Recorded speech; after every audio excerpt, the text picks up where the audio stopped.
The film is emotionally and intellectually terrifying, if not a traditional horror movie. Maybe my biggest genre blind spot as a critic is horror. An intense aversion to jump scares and gore keeps me away from movies a lot of people love. From time to time, a horror movie will get the kind of critical praise that makes it seem vital to see. Many of those movies, The Witch, The Babadook, recent Best Picture Oscar nominee Get Out, premiered here at the Sundance Film Festival before going on to frighten and delight the world. So when early buzz for a new film called Hereditary hit Sundance Twitter, another terrifying genre, I resolved that I had to go, despite some people calling it the scariest movie they'd ever seen. If it killed me, at least I'd nobly go down in the line of duty. As is true of most of Sundance hype, though, the chatter about Hereditary was perhaps a little overblown. Even as a scaredy cat, I have seen scarier movies. The Miserable, The Descent comes immediately to mind. Writer-director Ari Aster, making a promising feature debut, has created plenty of forbidding atmosphere. There's almost no shot in the film that isn't filled with creeping dread. But Hereditary ultimately engages on a more emotional and intellectual register than it does on the visceral. What I think those eager early tweeters were really responding to was the film's deep and crushing pathos.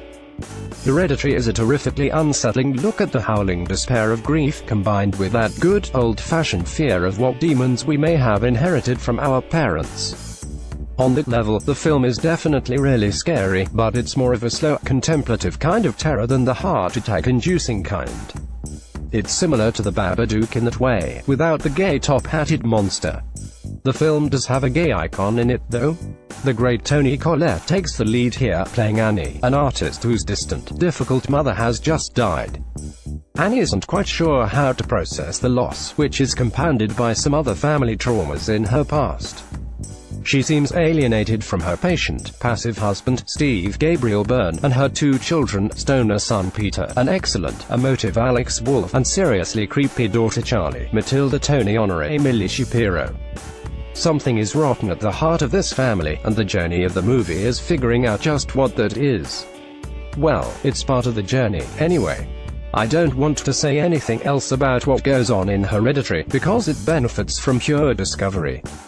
What I can say is that Collette is a force throughout, turning in a full-bodied performance that gloriously skirts the edges of camp before returning us to a place of primal humanity. It's a big, rewarding bit of work, and a good reminder that Collette should be let loose and given room to do her thing more often.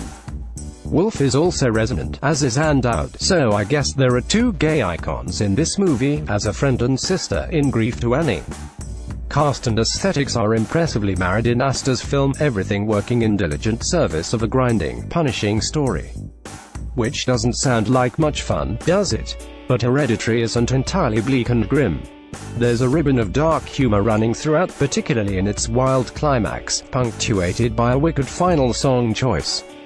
Maybe there are three gay icons in this thing. I left the theater feeling a little rattled, a little spent, and entirely relieved that I'd made it through. Who knows, maybe I'm not such a chicken after all. Or maybe, when the scares are artfully done and in service of something deeper, just that much easier to